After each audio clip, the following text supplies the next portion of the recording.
Selamat malam Bapak Ibu Saudara-saudara, para sobat dan andai tolan sekalian. Kita bertemu kembali dalam channel kita Lifelong Education, pendidikan sepanjang hayat. Kali ini kita akan mengupas tema yang menarik sekali tentang kondisi di China, yaitu Tiongkok memberantas korupsi. Satu pembelajaran yang baik kita boleh bercermin dari negara Tiongkok. Nah, Bapak Ibu Saudara-saudaraku, para sobat dan handai tolan sekalian, di berbagai-bagai belahan bumi dunia ini, berbagai-bagai macam negara dunia ini, kita tahu bahwa korupsi menjadi satu penyakit yang sangat berbahaya. Korupsi menyengsarakan rakyat, korupsi merugikan negara, korupsi menyalahgunakan keuangan untuk hal-hal pribadi, kelompok ataupun golongan tertentu, bahkan partai tertentu, di mana sebenarnya keuangan negara itu harus digunakan untuk kemajuan bangsa dan negara dan seluruh rakyat di sebuah negara. Nah, oleh karena itu, hal demikian juga sangat disadari oleh Tiongkok. Sehingga dari pendirian negara tahun 1949, mereka sudah menyadari hal ini dan terus dikejar tindakan-tindakan korupsi dan termasuk juga suap. Nah, Bapak Ibu Saudara-saudaraku, para sobat dan handai tolan sekalian, apa tindakan-tindakan nyata yang kita bisa terlihat dari cara Tiongkok memberantas korupsi? Ketika pada kepemimpinan Presiden Jiang Zemin, nah pada waktu itu Perdana Menterinya seorang bernama Zhu Rongji. Zhu Rongji, satu orang ini, Perdana Menteri ini, beliau pernah berkata begini, 我要准备100部棺材. Saya mau mempersiapkan 100 peti mati. 99部留给贪罪者. 99 saya persiapkan untuk para koruptor, orang yang melakukan korupsi. 1部留给我自己. 1 peti mati saya persiapkan untuk diri saya. Maksudnya adalah kalau satu hari pun dia korupsi, dia juga akan menjalani hukuman itu. Nah, Bapak Ibu Saudara-saudaraku, para sobat dan handai tolan sekalian, jadi mulai pada masa itu, yaitu dengan perkataan Zhu Rongji, orang bisa melihat ketegasan dari para pejabat-pejabat tinggi di China untuk memberantas korupsi. Mereka tidak akan segan-segan, tidak akan sungkan-sungkan. Dan di situ digambarkan dengan dipersiapkan peti mati. Dan memang di China masih ada hukuman mati. Nah, Bapak Ibu Saudara-saudaraku, para sobat dan handai tolan sekalian. Jadi perlu ada ketegasan dari pejabat baik pemerintah pusat maupun pemerintahan daerah untuk terus memberantas korupsi. Karena korupsi sangat menyengsarakan rakyat, sangat merugikan keuangan negara. Jadi perlu pernyataan sikap yang tegas.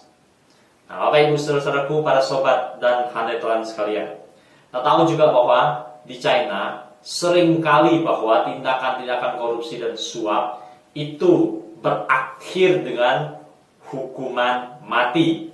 Tentu ada juga yang kena hukuman penjara sekian puluh tahun. Ada juga koruptor maupun para pemberi suap yang kena penjara seumur hidup. Tapi tidak sedikit di antara para koruptor itu pada akhirnya di pengadilan dijatuhi hukuman mati.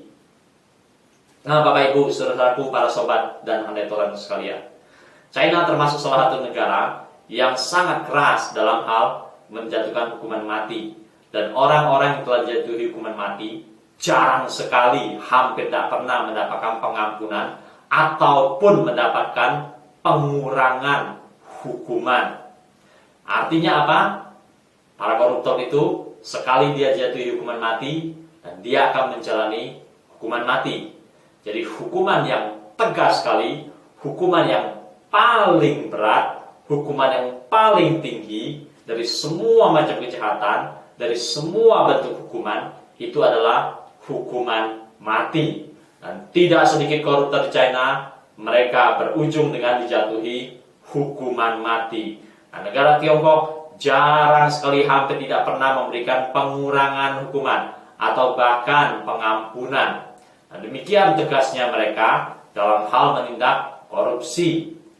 Lalu Bapak Ibu, saudara-saudara, para sobat dan handetolan sekalian, hal lain lagi adalah setelah seorang koruptor ditangkap, diadili, dinyatakan bersalah, jadi selain dia menjalani hukuman penjara seumur hidup ataupun hukuman mati, hal yang lain lagi yang penting sekali untuk diperhatikan, yaitu bahwa hasil korupsinya akan disita, bahkan harta bendanya pribadi pun akan disita semua untuk kepentingan negara. Jadi mereka punya slogan, yaitu para koruptor itu harus dimiskinkan, karena kalau tidak mereka nantinya menikmati hasil korupsinya ataupun keluarganya menikmati hasil korupsinya. Jadi oleh karena itu pemerintah China mengambil tindakan yang tegas sekali. Selain pelakunya dijatuhi hukuman yang keras sekali, selain itu maka hasil korupsinya harus disita, bahkan kekayaan pribadinya pun akan disita menjadi milik negara.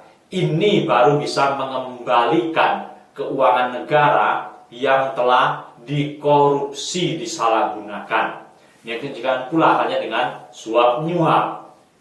Nah, Bapak Ibu saudara-saudaraku, para sobat dan handetolan sekalian, dari sini orang-orang paling tidak sedikit banyak akan dibuat menjadi takut, dan bukan hanya itu saja, keluarga-keluarganya pun akan juga dibuat menjadi takut. Dengan demikian bisa dalam satu keluarga itu saling mengingatkan, saling menegur, saling memperingatkan agar jangan sampai terjadi korupsi. Ini berlaku baik bagi pemerintah pusat maupun pejabat-pejabat di pemerintahan daerah-daerah.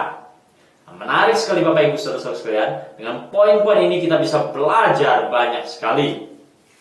Dan presiden yang baru namanya Xi Jinping, waktu beliau mulai diangkat menjadi pejabat sebagai presiden, dikatakan dia melanjutkan upaya-upaya dari pemerintah-pemerintah sebelumnya dalam hal bertindak keras terhadap korupsi. Pemerintah mau anti korupsi dan mau membenahi dari DPRD, MPR, DPR, pejabat-pejabat penting, bahkan orang-orang dalam partai yang punya posisi-posisi yang strategis. Ditegaskan hal ini bahwa mereka anti korupsi dan akan menindak korupsi. Apa yang Presiden Xi Jinping pernah katakan adalah begini, satu kalimat yang pendek tapi juga tidak kalah tegasnya, yaitu Lauhu Changyin Ichita, memukul bersamaan, yaitu baik harimau maupun lalat. Lauhu Changyin Ichita, harimau dan lalat akan dipukul bersama-sama. Artinya pada waktu yang sama memukul harimau, pada waktu yang sama juga akan memukul lalat. Artinya koruptor-koruptor besar akan ditindak, koruptor-koruptor kecil pun akan ditindak. Kelas kakap akan ditindak, kelas teri pun akan ditindak. Koruptor besar akan ditindak, koruptor kecil pun akan ditindak. Dan ditindak dengan tegas, yao ichita, lauhu changyin ichita, harimau, lalat dipukul bersama. Pernyataan yang tegas sekali lagi dari seorang pemimpin Tiongkok. Demikian sikap mereka dalam hal menindak, memberantas korupsi.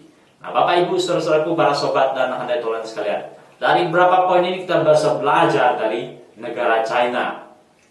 Di dunia ini, di berbagai-bagai negara, baik Asia, Afrika, Eropa, masih banyak negara-negara yang punya indeks korupsi yang cukup tinggi. Dan oleh karena itu mereka perlu bertindak tegas, mereka perlu mengambil sikap, perlu anti korupsi, perlu memerangi korupsi. Nah, mereka bisa belajar banyak dari cara-cara yang dilakukan oleh pemerintah China. Aneh sekali kalau kita melihat bahwa ada koruptor yang ditangkap, kemudian dia di dalam penjara dan bisa menikmati dalam penjara. Dia bisa bahkan punya tahanan, punya penjara yang lebih mewah dibanding orang-orang lainnya, karena dia sanggup membayar dengan uang hasil korupsinya. Enak sekali seperti itu. Apa artinya seperti itu? Tidakkah ada penyitaan hasil korupsi maupun juga kekayaannya, ini menjadi satu tanda tanya besar. Dan sudah selesai dia menjalani hukumannya, dia berleha-leha, hidup dalam kemewahan, menikmati hasil korupsinya. Enak betul seperti itu. Tidak adil bagi bangsa, tidak adil bagi negara, dan tidak adil bagi rakyat. Nah, biarlah dari hal-hal ini kita bisa belajar banyak dari China. Tegas dari pemimpin pusat sampai pemerintahan daerah. Lalu jatuhi hukuman mati, hukuman seumur hidup, hukuman penjara dijatuhkan dengan tegas. Dan selain itu, penyitaan hasil korupsi, penyitaan kekayaan pribadi, yaitu dengan satu kata, pemiskinan terhadap para koruptor. Biar ini menjadi pelajaran-pelajaran berharga bagi kita semuanya. Biar kita menarik pelajaran-pelajaran penting dari cara-cara China memberantas korupsi. Selamat malam, sampai berjumpa pada sambungan edisi tentang korupsi yang lebih menarik lagi.